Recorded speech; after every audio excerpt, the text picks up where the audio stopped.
Oi, gente. Boa tarde. Primeiramente, quero agradecer, a oportunidade de estar presente com vocês. Para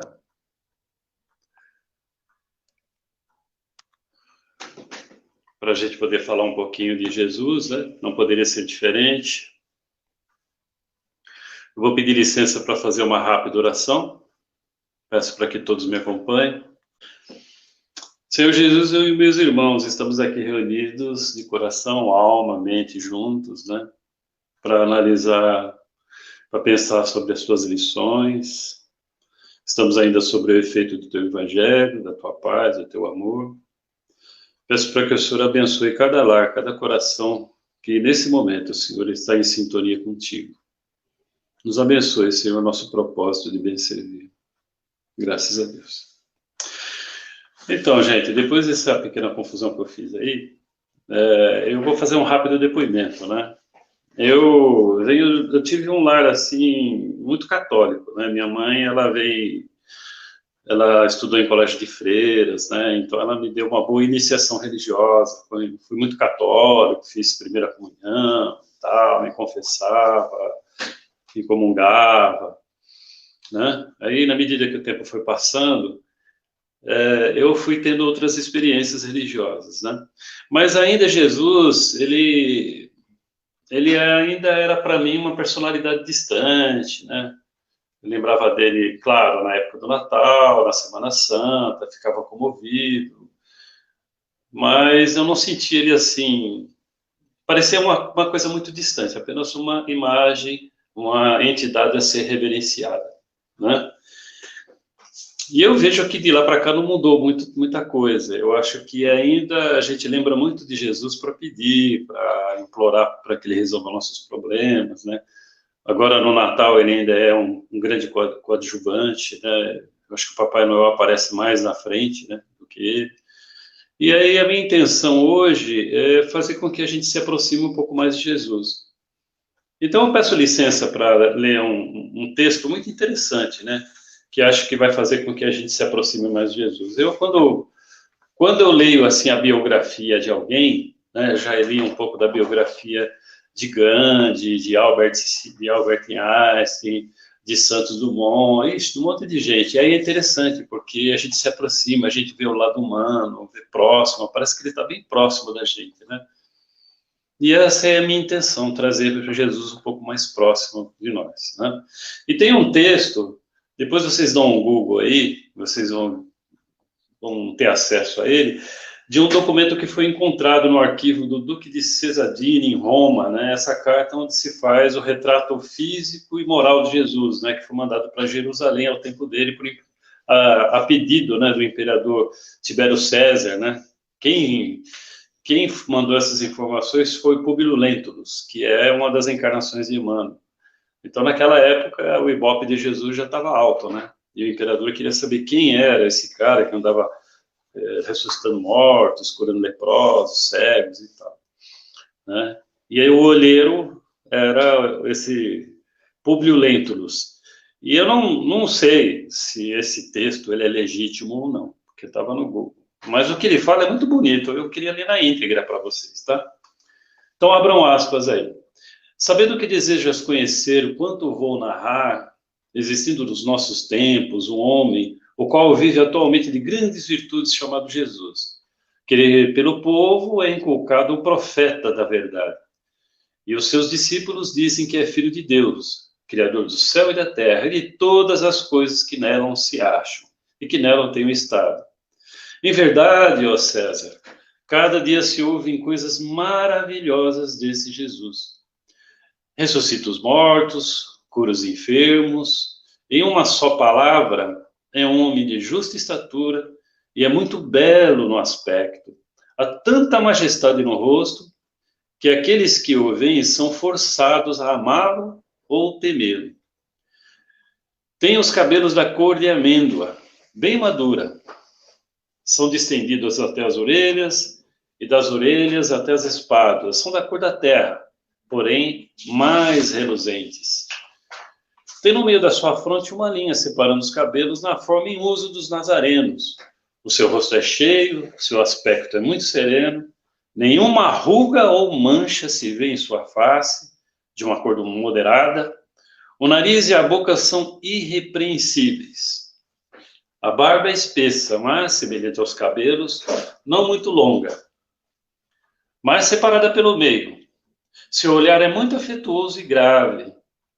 Tem os olhos expressivos e claros. O que surpreende é que resplandece no seu rosto como os raios do sol. Porém, ninguém pode olhar fixo o seu semblante, porque quando resplende, apavora, e quando ameniza, faz chorar. Faz-se amar e é alegre, com gravidade.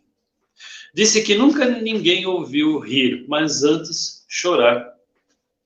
Tem os braços e as mãos muito belos. A palestra contenta muito, mas o faz raramente e quando dele se aproxima, verifica-se que é muito modesto na presença e na pessoa. É o mais belo homem que se possa imaginar. Muito semelhante à sua mãe, a qual é de uma rara beleza, não se tendo jamais visto por essas partes uma mulher tão bela. Porém, se a tua majestade, ao César, deseja vê-lo, como no aviso passado escreveste, dá-me ordens que não faltaria de mandá-lo o mais depressa possível. De letras, ele faz-se admirar de toda a cidade de Jerusalém. Ele sabe todas as ciências e nunca estudou nada. Ele caminha descalço e sem nenhuma coisa na cabeça. Muitos se riem vendo-o assim, porém, em sua presença, falando com ele, tremem e o admiram. Dizem que um tal homem nunca fora ouvido por essas partes. Em verdade, segundo me dizem os hebreus, não se ouviram jamais tais conselhos de grande doutrina como ensina esse Jesus. Muitos judeus o têm como divino, e muitos me querelam, afirmando que é contra a lei de tua majestade. Eu sou grandemente molestado por esses malignos hebreus. Dizem que esse Jesus nunca fez mal a quem quer que seja, mas ao contrário, aqueles que o conhecem, que com ele têm praticado, afirmam ter dele recebido grandes benefícios e saúde. Porém, a tua obediência estou prontíssimo. Aquilo que a tua majestade ordenar será cumprido. Nossa, que texto, né, gente? Bonito, né? Eu acho que na medida que eu fui lendo, cada um aí foi fazendo uma imagem mental de como seria realmente o Jesus, né? Depois que eu li esse texto aqui, não tem como a gente não sentir ele bem próximo, né?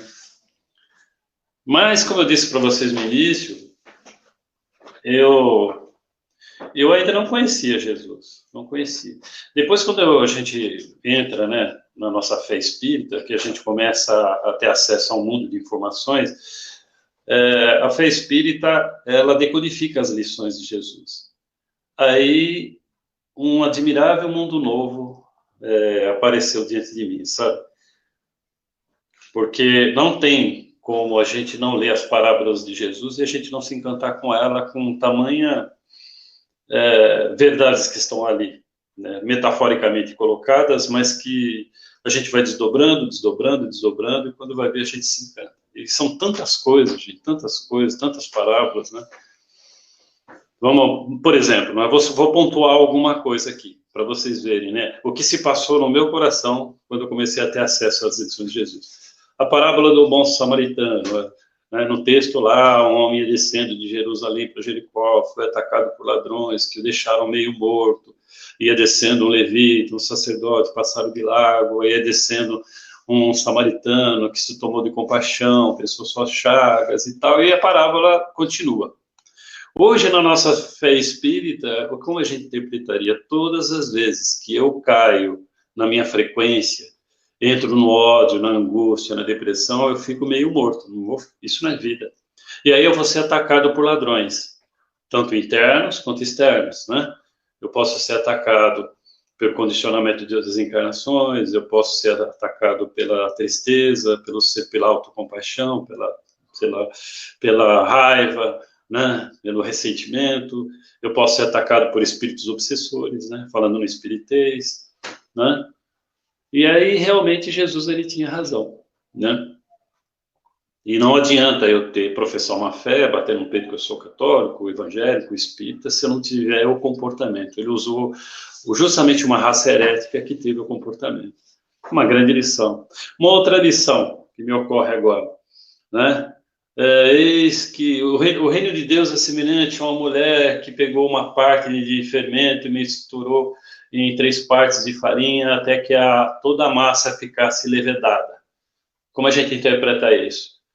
Quando eu compartilho, por exemplo, as lições de fraternidade, de amor, de tolerância com uma pessoa, ao ponto de tocar o mundo interno, a massa, ou seja, o íntimo dela já ficou levedado, aí começa a haver uma transformação, né? Os olhos, a candeia do corpo. Se teus olhos tiverem luz, teu corpo terá luz. Se teus olhos forem mal, teu corpo será mal. Se a luz que há em ti forem trevas, quão grandes serão tais trevas. Como a gente interpretaria? O que eu aprendi na doutrina espírita? Eu vejo no mundo aquilo que já está na minha cabeça. Se eu ver a inconformação, se eu ver a insatisfação, se eu ver a autopiedade, como eu afirmei agora há pouco, ou tudo que for negativo, eu vou somatizar para o corpo, vou ter angústia, vou ter pânico, vou ter depressão, vou ter uma baixa no meu sistema imunológico, ou se a luz cair em ti for em trevas, quão grandes serão tais trevas, vamos me sintonar com as forças negativas do bem, e aí eu vou estar realmente costurando o meu próprio sofrimento. Olha que lição magnífica. O reino de Deus é semelhante a um homem que construiu a sua casa sobre a rocha, e sopraram os ventos, desceram as chuvas, subiram os rios, e essa casa não ruiu porque estava solidificada em rocha sólida. Aqui ventos, rios e chuvas Jesus se referia. Quem de nós que pode afirmar que está simultaneamente bem nas finanças, no casamento, na saúde, no trabalho, sempre com uma coisa, não é outra que aperta? Tem como a gente, eu sempre brinco, tem como a gente ir na farmácia buscar um xarope de esperança, um comprimido de autoestima? Não. Então, se a gente realmente tiver com todas as lições de Jesus que são emblemáticas, que são inspiradoras, a gente vai dar conta dos nossos desafios. E aí a nossa casa interior não vai ruir. Ou seja, eu pontuei aqui algumas coisas que são rápidas, mas tem um mundo de coisas, um mundo. Ó, por exemplo, eu estou aqui com esse livro, ó, Parábolas e Ensinos de Jesus, de Caibar Schutel, né?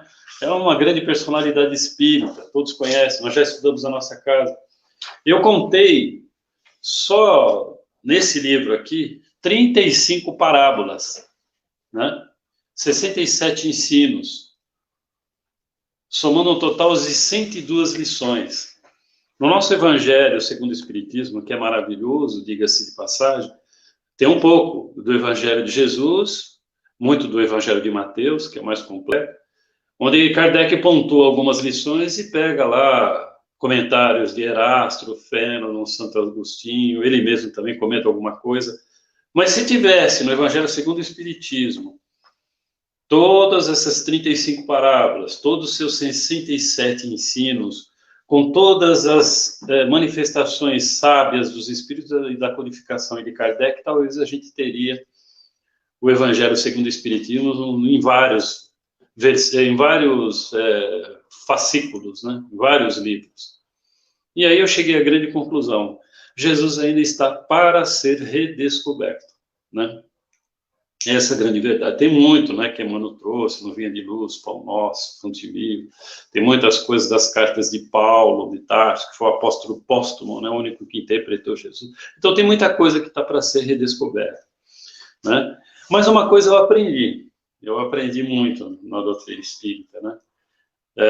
Além de trazer ele lá do passado para o presente, ele deixou de ser essa personalidade lá, histórica, para ser realmente o responsável por mim, porque quando eu leio a série André Luiz, eu vejo que eu fui também uma pessoa que ficou lá no umbral, durante várias vezes, várias encarnações, né?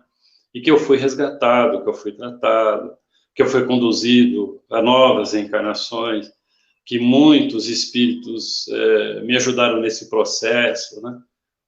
Tive incontáveis pais, mães, professores, né? Ou seja, Deus, Jesus, representante de Deus, né, na vida de todos nós, é o grande responsável por todo o bem, por todo o conjunto de benefícios e de bênçãos que nos tem chegado ao longo desse tempo, né? Então não tem como não nascer um profundo sentimento de gratidão, né? Eu tenho, hoje, fazendo uso da minha razão, eu tenho um profundo sentimento de gratidão pelos meus pais, né? Eu acho que todos vocês sabem do que eu estou dizendo, porque justamente nessa época de Natal, Ano Novo, né, a gente fica muito melancólico, a gente lembra, né, das pessoas que partiram. Para mim, essa saudade muito doída, ela passa quando eu mentalizo mesmo. O rosto da minha mãe, do meu pai na minha frente, e falo: mãe, muito obrigado por a senhora ter me recebido em seu ventre, por a senhora ter cuidado de mim nas minhas fragilidades infantis, para a senhora ter me alimentado, cuidado de mim em todo o contexto, de mim e dos meus irmãos, né? Agradeço meu pai por ter organizado um lar para que eu pudesse reencarnar. Depois agradeço o conjunto de muitos professores que eu tive que marcaram a minha vida, que ajudaram a compor o meu caráter. Agradeço uma grande quantidade de amigos e familiares que me toleraram falhas e defeitos. Mas aí eu começo a fazer um raciocínio da lógica, de pensamento. Não tem como a gente não ser tremendamente grato a Jesus, que representa tudo isso aí, né? Ele é responsável pela formação do planeta. Se o nosso sistema solar tem, segundo os astrônomos, cerca de 5 bilhões de anos, né? Ou por aí, eu não me lembro se é 5, 6 ou 8 bilhões de anos. Nessa época, Jesus já era um construtor sideral, acompanhou tudo isso, é isso que a espiritualidade nos traz. Então, eu não consigo ainda, não tenho capacidade de entender uma individualidade da magnitude de Jesus. Para mim, só me basta saber de que tudo bem, tudo que é belo, tudo que é maravilhoso, tudo que me agrega, tudo que me elucida, ele é o grande responsável, porque toda a corte de espíritos que interpretam a sua vontade, que estão a serviço nesse orbe, né, fazem isso por reverência à sua autoridade, ao seu amor, então eles representam Jesus na minha vida. Eu sou extremamente grato a ele. Acredito que também, se eu sou assim, os meus irmãos também, né? Eu me lembro uma vez de uma frase de Divaldo, que falou assim, que o Espiritismo salvou a sua encarnação. Quando a gente fala Espiritismo, a gente já associa ao cristianismo, a Jesus, né? Então, eu vou parafraseá-lo, né? A minha fé, a nossa fé, Jesus salvou a nossa existência, né?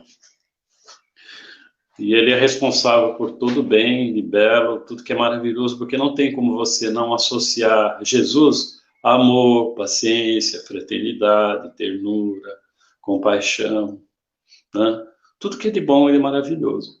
Eu me lembro que uma vez um espírito, né, um mentor na casa, numa psicografia, falou que nesse momento de transição que nós estamos passando, transição planetária, uma grande quantidade de espíritos já perderam a oportunidade de reencarnar nesse planeta e estão sendo conduzidos para outros orbes onde o evangelho ainda não chegou.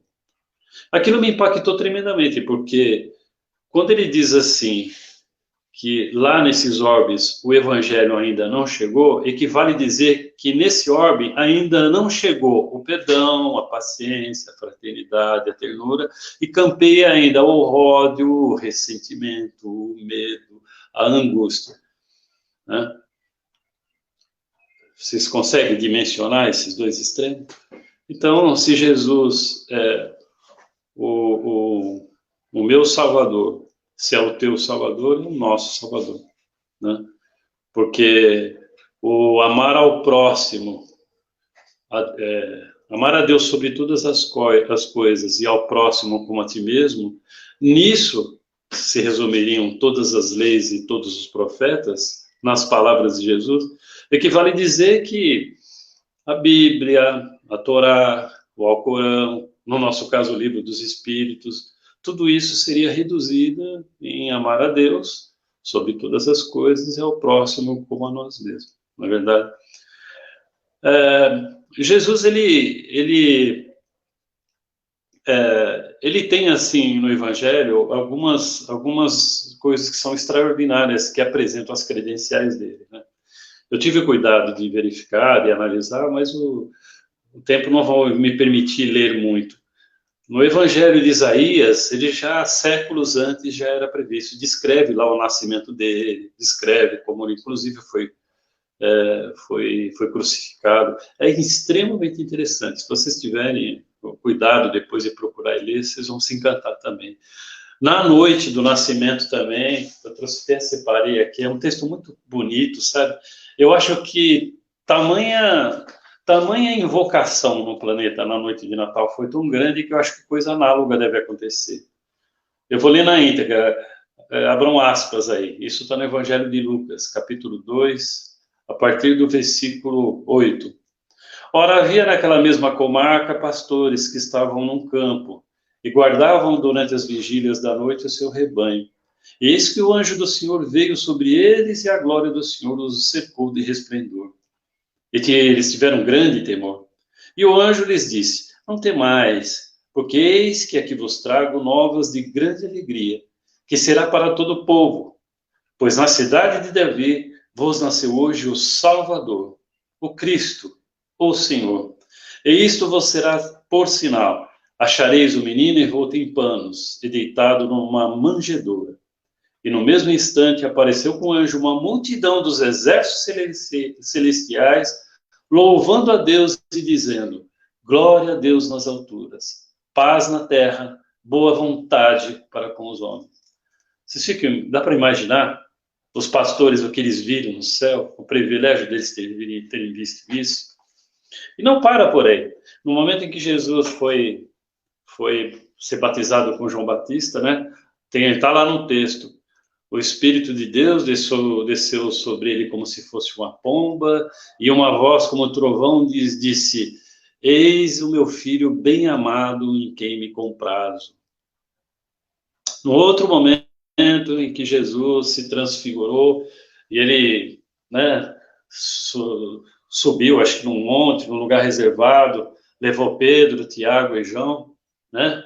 Aí diz que do rosto de Jesus brilhava como o sol, as vestes de Jesus irradiavam luzes, né? Num branco que nenhuma lavadeira jamais conseguia alcançar. Aí apareceu Moisés, apareceu Elias, e aí Pedro ficou meio abobalhado, falou: mestre, temos que construir 3 tabernáculos, 3 tendas, um para ti, um para Moisés, outro para Elias, né? E de novo uma voz como trovão disse: eis o meu filho bem amado, em quem me comprazo, escutai-o. E acho que aconteceu uma ou duas outras ocasiões na Bíblia, né? Mas de todas as que eu acho assim mais curioso foi depois da crucificação, né? Porque os apóstolos estavam todo mundo atordoado depois de ter aquela debandada geral. Jesus ainda não tinha ressuscitado ainda. Aí eles estavam caminhando, eles estavam indo num lugar de um encontro entre todos eles, e um forasteiro acompanhou, se umbriou com 2 deles, que eu não me lembro quais eram. E esse forasteiro perguntou: o que aconteceu na cidade? Falou: nossa, você deve ser estrangeiro mesmo, né? Como pode você não saber? Aí eles falaram: não, nosso Salvador foi crucificado, você não ficou sabendo? Aí ele entrou, esse forasteiro, eles convidaram para que ele entrasse junto com eles. Quando eles estavam lá, os apóstolos lá, e Jesus provavelmente deve ter tirado o que o cobria, se fez revelar, e todo mundo ficou em choque. Tomé foi o que não acreditou, né? Aí Jesus deu as chagas pro Tomé tocar para ver que era ele mesmo, né?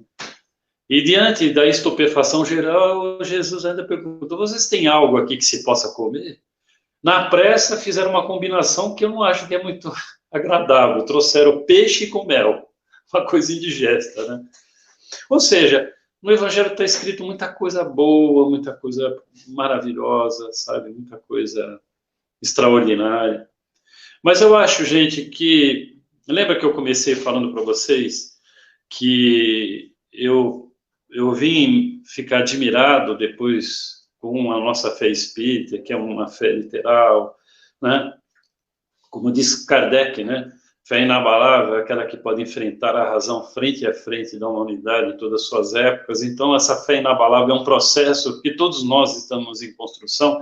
Então, para mim, tendo familiaridade com o Evangelho de Jesus à luz da doutrina espírita, eu vi que realmente ele é um farol que norteia a nossa vida, né? As suas lições, elas são inspiradoras. Jesus, no conjunto das suas lições, ele quebrou o galho falando para a gente que o reino de Deus está dentro de nós, ou seja, então é um processo interno, né, de construção do seu céu interior. Eu tenho que ter esse Deus presente dentro de mim, porque aí ele vai me influenciar em todo o meu ser, em todo o meu olhar, em todo o meu interagir, né? Mas, mesmo sabendo que Jesus, ele consegue, com as suas lições, quando eu me recolho em oração a ele, falo assim, Senhor, me tranquiliza nesse momento que eu estou nervoso, né? Dá-me a sua paz. Ou quando eu estou triste, Senhor, me dá contentamento, alegria de existir, para que eu possa enfrentar os desafios da vida. Ou quando eu estou com medo de alguma coisa, Senhor, me dá um pouco mais de fé, entender que seus propósitos são mais lúcidos, são mais nobres que os meus, então que eu possa aceitar a tua condução. Eu não imagino que esses pedidos, por exemplo, me sejam negados quando eu mentalizo Jesus, né? Então Jesus, ele me dá uma qualidade de vida interna, ele me dá inteligência emocional, ele me é inspirador, e eu consigo, né, combater o mal que já está dentro de mim mesmo, de outras encarnações, dos condicionamentos que eu tenho. Quando vai ver, eu já fiz, quando eu já ver, eu falei, mas eu vou me corrigindo, sempre me equilibrando, né? Eu sei que Jesus também ele é o responsável, ele é um mentor espiritual público, né? Ele é o responsável pelo planeta.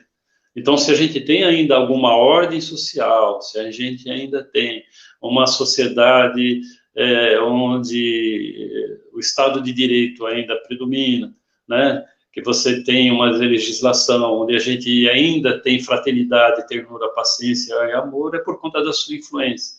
Então, se ele é o responsável pelo meu bem, se ele é o responsável pelo equilíbrio social, e um dia, sobre a influência das tuas lições, nós vamos herdar esse planeta, como ele mesmo prometeu, né? Bem-aventurados os mansos e pacíficos, porque estes herdarão a terra. Então, eu acredito, tenho fé, estou convicto, né, de que ele é o salvador da humanidade. Mas muita gente ainda não conhece, né? Não tem ainda essa familiaridade com Jesus. Jesus ainda como eu disse no início, ainda uma individualidade da qual a gente só lembra dele para pedir, para implorar, para que ele resolva nossos problemas. Qualquer pessoa que se identifica como católico, espírita, presbiteriano, testemunha de Jeová, ainda não conhece as suas 33 parábolas e 35 parábolas e 67 ensinos, né? Um grande legado extraordinário. É o nosso oficial de justiça divina, que veio trazer as leis de Deus capazes de fazer com que o reino de Deus se solidifique dentro da gente e se estabeleça também do ponto de vista coletivo. Nesse Natal, foi um ano muito difícil. Muita gente ficou nostálgica por conta de tudo que nós passamos, não precisa nem relacionar, enumerar. Eu mesmo chorei muito da saudade da minha mãe, porque nessa época eu lembro que ela fazia um monte de comida, a gente até enumerou, a gente lembrava tudo. Então é uma saudade muito doída e eu acho que essa saudade afeta dos dois lados, né? Eu tenho saudade deles, eles têm de mim. Quando eu partir para o outro lado da vida, também vou ficar dividido. E minha mulher, e meus filhos, e meus netos, né? Mas o Senhor Jesus, ele é a certeza dessa união. Ele é a certeza de que todos nós vamos ser um com Deus. É isso que eu aprendi com Jesus. Nosso grande desafio é fazer com que as pessoas entendam isso também. Existe um grande contingente de gente sofrendo nesse exato momento. Um grande contingente que passou a noite de Natal com os moradores de rua, né?